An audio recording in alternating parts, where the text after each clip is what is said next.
Thanks for joining. Oh, you look pretty good for a sick person. I got this. It's really funny because I got this water bottle here, like it's called water spray.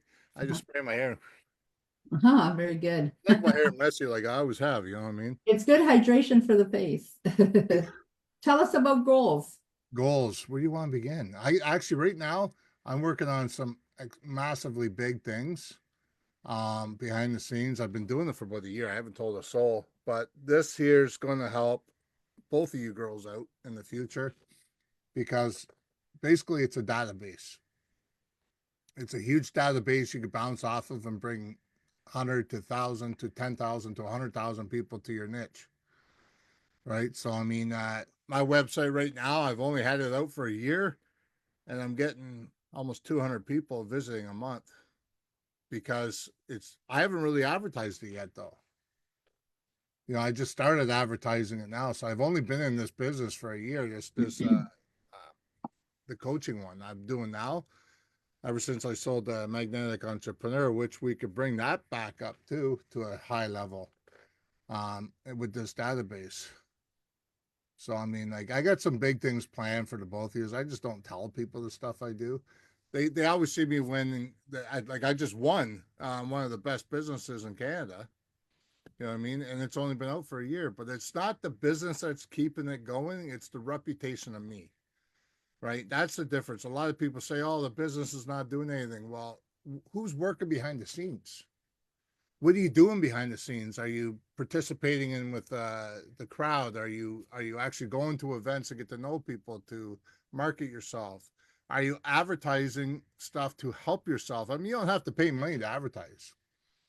Keep in mind, I mean, I've also been trained by two of the top people in the world. You know what I mean? Well, actually, I studied 52 of the top achievers in the world and been on stage with probably 18 of them because most of them are deceased. But, you know, Armin Morin I worked with for years. He's a top strategist in the world. And he's taught me things that blows my mind that I'm putting out there. So, I mean, if he can make it from $1.53 to 200 million a year or you know, like, come on. I think I can do the same, right? And I've been doing it. I've been doing it. I'm no complaints, but it's time consuming. I made a choice in my last business, and it really took me down, but it's not going to hold me down. And that's the thing. That's the thing I want to talk to you about. You know, when you talk about goals, especially with these ladies that are talking about the goals and that, they know I know big goals. I had a big goal with that company. That big goal, the problem is with that big goal is other people weren't in line with it. And it was a franchise. So I can't override the franchise of the company. They were the ones holding me back. I brought it up to almost $60,000 a month, that business. Literally. And I could have probably tripled that within a year.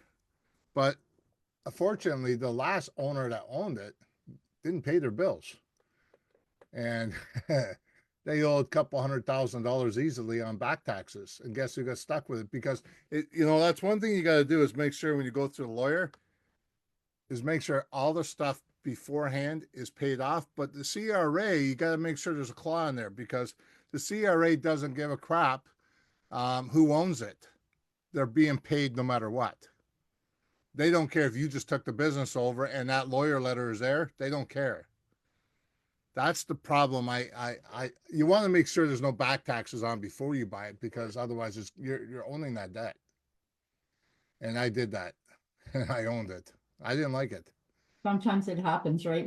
This is what we do. A lot of what we do is trial and error. And yeah, it does depend on other people. I had a business for 6 months.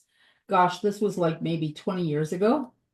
And I had that one for 6 months and I shut it down and I lost at that time, it was like 80,000, which is now maybe in today's money, maybe about 100 and close to 150 maybe, or at least 120 or 130, something like that.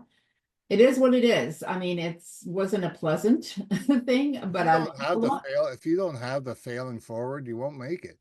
I'm sorry, but you're going to have the downfalls. What are you in China now? A little tea, little Ireland tea? No, it's my coffee. I'm a coffee addict. For You sure. almost like you gotta go like this to hold the cup. But yeah, no, sometimes it happens. Sometimes you win and sometimes you learn, but there's no real actual losing. Yeah, you might lose some money. So what? You know what? It doesn't matter about the We money. do. If you're doing it for the money, you're gonna stay broke. I'm gonna be honest with you. I've taught all my students this: do it for the passion. If you work on your passion, put your passion out there, it will start moving the right way.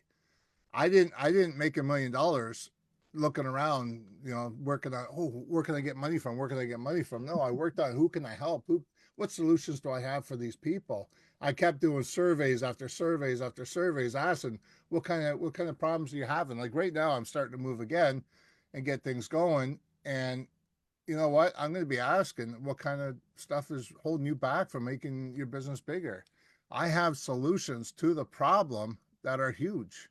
People don't realize that they can get bigger. There might be a little fraction of something in their business that's holding their foundation unglued. You know what I mean? And the structure of it needs to be prepared better. Maybe, who knows?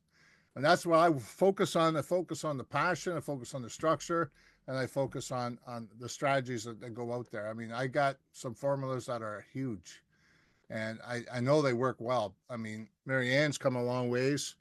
You know, Amanda's come a long ways in the year she bought the business. I mean, she's done exceptionally well. She keeps disappearing on us, but I mean, she's done well.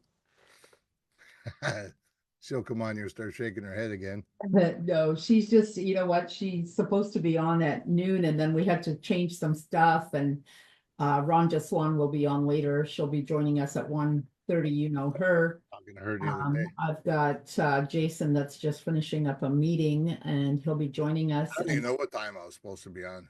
It's okay. This worked out nice. At least you had a chance to say hey. I think what you should do is there's Jason now, so he's going to be speaking now. I just want to say, If you could please put your contact info or whatever link you want into the chat on my Facebook page, because that's where people can grab it there. all right, yeah, I can do that.